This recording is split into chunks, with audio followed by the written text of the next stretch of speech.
Leadership isn't just about title or positions. It's about breaking barriers. It's about embracing transformation and creating a legacy that lasts. It's about how do you lead with heart and passion. I'm Dr. Shernette Grant, but you can call me Dr. G. I help bold, visionary leaders turn challenges into powerful, everyday opportunities for growth. Are you ready to lead differently? Watch this episode now and be sure to subscribe and share Leadership Plus with Dr. G, available on all of your favorite streaming platforms. Let's lead differently and thrive together.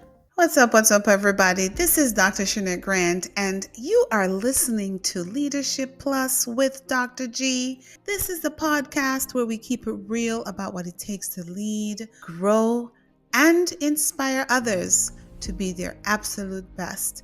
And I am so delighted that I get to be your host. Thank you for joining me. And please, I would be remiss if I did not remind you to go back and check out all of the previous episodes. Did you catch Miss Winsome Brown on the last one?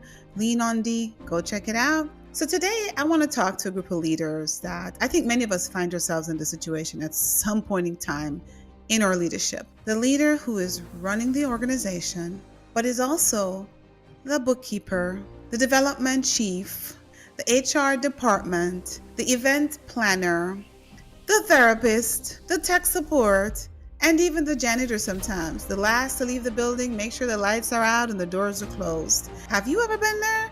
Or are you currently sitting there? The leader who does everything. Now, I know you have probably sat back and thought to yourself, this is not sustainable. This cannot work like this. And I'm here to tell you that you're right. It's not sustainable. And you cannot continue to function like this. And you are, at the sound of my voice, I know some of you are sitting, yep, that's me. That's me. You are that one who is holding it all together. And usually it's in the small or growing, under-resourced organizations where the mission is huge, but the support, not so much. It's in the small entrepreneurial venture you're doing and you just can't make it all come together with staff, right? So today we're going to dive into this idea and talk about the leader who's just wearing all of the hats and how, the cycle you sort of end up in and what it's going to take for you to shift from constantly doing to actually leading. There's a big difference. Leading, two different things. So if you are feeling stretched, if you're feeling overwhelmed, you've been there, or like the real leadership work just keeps getting pushed to the side, this episode is for you. It's for you. So I want you to go ahead and grab your coffee, grab your tea, or whatever fuels your greatness, because you and I both know it's 5 o'clock somewhere, and let's chat for a few minutes. All right? Now, in an ideal world, you're the leader, you're very, very happy, you're fully staffed, you've got a full team, dedicated finance team or finance person, a comms team, you've maybe got somebody handling HR, you've got a development chief, you've got all the C-suite titles that we can think of, right? But in your world, it's just you and maybe one or two ride or die team members who are trying to keep it together and to keep it afloat for the organization and for the team. You're the one who's writing the grants, you're planning the fundraiser, you're responding to the emails, you're updating the website, you're trying to mediate internal conflicts, and you are supposed to also be making time to dream big. I'm sure you are sitting there going, no, what time to dream big? That dreaming part rarely happens. Let's just be honest. It rarely happens because you cannot find time to get it done. The truth is, you are stretched too thin. Your leadership is constantly getting hijacked by the logistics and the day-to-day, and you don't really have time to lead. You simply don't. Now you're just making decisions just to get through the day. Instead of really planning for the future, instead of really strategizing, instead of really thinking big, your team also will stop bringing you ideas because guess what? They can see, I want you to not be fooled. They can see how overwhelmed you are, and they can see that the creative energy that you once had that fueled your mission in the work you're doing right now is gone because it's now replaced by checklists and fires that you are constantly putting out. But you know what's wild? Because a lot of time, this kind of overfunctioning is often celebrated. People will say to you, they'll say things like, wow, you're amazing. You're doing so much. Oh, you are just bearing the brunt of that organization on your back alone. But let's be real. That's so much that they're talking about. You know that's low-key killing you. You know you go home at nights and can't sleep. You know you're up at 2, 3 a.m. in the morning stressing and worrying about the work. This is not just about being tired though. This is really about thinking about what you are giving up when you're operating in that mode, what you are truly, truly, truly giving up. Because when your brain is in constant execution mode, just trying to think how to get out of this particular situation, put out the fire for the day, you are not strategizing. You don't have time to think big. You don't have time to think futuristic. You don't have time to innovate. And you're definitely not building any systems that will help you grow. That's a fact. And I know you know that. In addition to that, it is impossible. You cannot pour into your team if your cup is always running dry. You are running on empty. You cannot scale your mission if you're constantly chasing around receipts and trying to figure out MailChimp at night so you can get the mailer out the next day. It's just not going to happen. If you are listening right now, I want you to know burnout is not a leadership badge. Don't wear that as a badge of honor. It's a warning sign. Burnout is a warning sign for you to stop and take stock. And it shows up, by the way, most, like I said, in the people and the places that are doing the most important community-based, people-first work. I hate to say that's where it shows up. The grassroots organization, the neighborhood schools, the frontline nonprofits, the government agencies that are working understaffed, the ones who are filling in the gaps where the systems have failed. You know this. You know you're doing good work. You know the work you're doing is important, but you don't have the resources to get it done, or you have chosen to take on the entire task of getting the work done by yourself. Caution, red flag. This kind of stuff is not there for me. I always talk about theory versus action when it comes to leadership. You got to be able to translate it. This is not there for me. I have been that leader wearing too many hats. So if you think that I'm judging you, I'm not judging you because I've been there. I've been there. I felt the pressure of keeping the wheels turning while also trying to move the mission forward. Been there, done that. I've been in those moments where the need is so great and the team is so stretched so thin that I find myself doing the work and trying to lead the work all at the same time. When I tell you that's a recipe for disaster, that's a recipe for burnout, that's a recipe for ineffectiveness, I want you to hear me. Been there, done that. I was hiring staff, working with the community, reviewing contracts, troubleshooting tech issues, mentoring the team, trying to make strategic decisions all at the same time. Now tell me, where do you find time to make strategic decisions between all of that, all of the Zoom calls, all the meetings, all the email fires, and still trying to get out in the community to make sure that your stakeholders understand that you are here to serve and you want them to be a part of the work? Where do you find time to do all that? Eventually, I had to make some adjustments. I had to understand that I did not have neither the time nor the capacity, and I had to step back and see what was really going on, because when I tell you the fires were deep, the flames, the building was going up in flame. You have to know when to stop, and that's what I did and brought in help. I hired someone to assess where we were and it doesn't have to be in every area of the organization. You have to think about what areas you can pull in people to help you with, right? So in my situation, I had to do that. I couldn't keep flying blind. I had to help bring somebody who had the expertise. That outside perspective, by the way, can make a huge difference. It can help you map out the gaps. It can help you clarify where you want it to go. It can help you build a plan to get there. And it can absolutely help to keep you accountable, make sure it happens.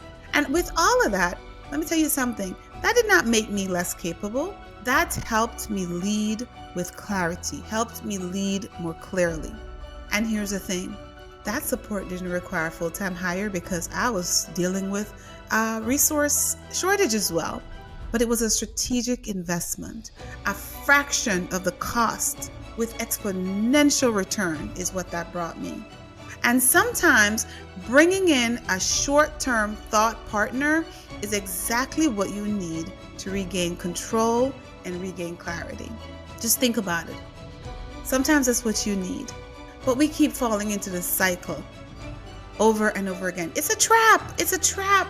But why do you think we keep falling into this trap? Why do you think this happens so very often? Because it's happening every day. And as I meet and talk to leaders, especially like I said, in these spaces, small, mid-sized organizations, growing organizations, nonprofit spaces, the story is the same. A lot of time it comes down to resources. You simply don't have the budget to hire more staff. You simply don't. And you're out here trying to make miracles happen with what you've got. And I tell you, I applaud some of you. I applaud many of you because you are certainly making miracles happen. But again, it's not sustainable. It's not sustainable. So while it is working in the now, you have to think beyond the now. Then there's this little thing called overfunctioning, right? People keep telling you how amazing you are for all the work you're doing. And there's nothing wrong with that, by the way, because you are doing amazing work. But here's the problem. You've allowed that to become your identity. You start to believe that if you're not juggling everything, you're somehow letting people down. That's where the problem really comes in. When you have embraced that as the norm and you start to think that if you're not the one juggling everything and working yourself to the grave, then you're letting people down. Many of us fail to set boundaries. You're in the organization, and while you may have some help, everybody turns to you and you don't know how to say no. No feels to you like you're letting the entire mission fall apart. You're letting the people down. You're letting the organization down. And I want you to recognize that sometimes you must say no. And honestly, sometimes this is a really rough one. It's really just easier for us to get it done because it takes less time than to have to explain it, teach it, and then trust someone else with it. You all know that mode. Just go ahead and add in the toxic culture that we've been sold. And it's no wonder so many leaders are burnt out. So many leaders are just disheartened. So many leaders are just dealing with the stresses of why can't I move? Why can't I grow? Why am I not thriving? But I want to tell you this, just because it's common does not mean that it's sustainable. I keep saying that. Simply because you're getting through right now or people are doing it and it's the expectation, it's not sustainable. And I want you to also think about what it's costing you, what is truly costing you to be in this space and to be operating like this. Think about all of the missed opportunities because you were too busy surviving from the day-to-day to focus on the funding, the partnerships, the growth, strategy, right? Because you were so busy with the day-to-day, putting out fires and constantly in that mode. Think about what it's costing you in terms of team trust. Your team doesn't feel empowered. They keep waiting on you for every single answer because you've created that culture. And eventually, you know what happens? The most capable of your team members leave because I promise you, people are going to go where they feel valued, feel that they can grow and thrive. And then worst of all, eventually your vision starts to fade. The thing that used to light you up the most, it started to collect dust while you are down here chasing around invoices and trying to fix broken links on websites. That's what happens. Because you are in the weeds and you cannot really nurture your vision. And the most important thing that happens, the worst thing that happens when that happens, is that you start to lose your joy. You lose your joy. The spark you once had It has been replaced by frustration and fatigue, because while you are grinding and you're doing the work, you're also recognizing that the organization is not thriving. You're only surviving. But I'm here to tell you, regardless of how horrible that sounds, you haven't failed. It's just time for you to think about a new way forward. Just a new way forward. What are some of the small shifts that you can make to create really, really big impacts in your organization, in your work? Small shifts. Not here to talk about, expensive or plans that are so detailed you can't even think through it, right? They turn you off just by looking at it. What does that look like?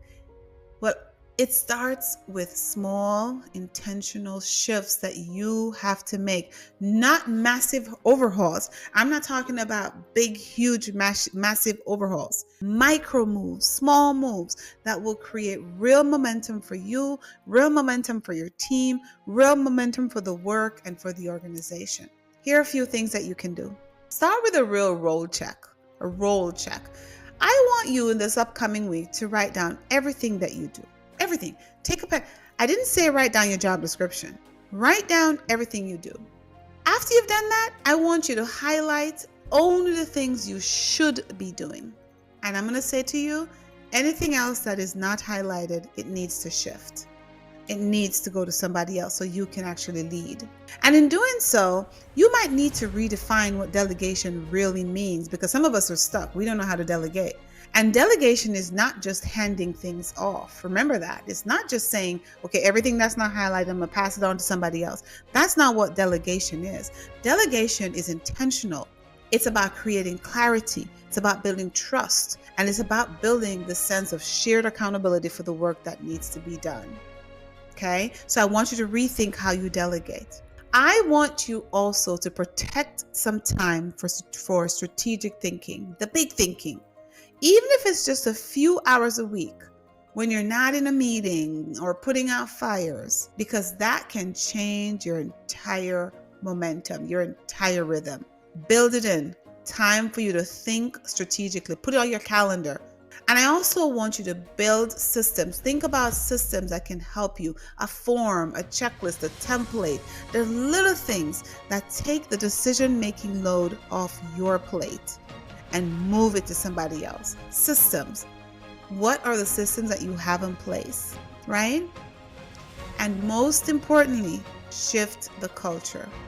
Stop building around you. Start building around the mission. Invite others to also lead and allow your people to grow in that space. Do not bear the brunt of the C-suite roles all by yourself. Invite others in to lead, right? We got to slow down and get real. I want you to pause and I want you to really reflect. What are the things that you are doing right now that is draining you? What are the things that you're doing right now that is draining you? What is one thing this week that you could delegate or let go of? Think about it. I know there's a number of things you could get off that list when you're done highlighting. But remember, delegation is not just about handing things off. It's about being strategic, holding people accountable, right? And making sure that everybody understands what the outcomes should be. And what would your organization look like if you weren't the glue holding it together? Ooh, that's a big one. I want you to pause and reflect. Remember, we're reflecting this week. What would your organization look like if you weren't the glue holding it together? The answers to these questions really matter. And I want you to be very honest too.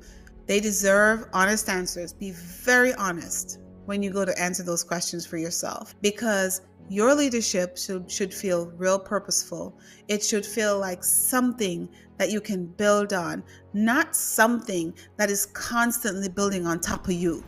There's a big difference. It should be something you can build on, not something that's just piling on top of you and causing you stress and causing you pain.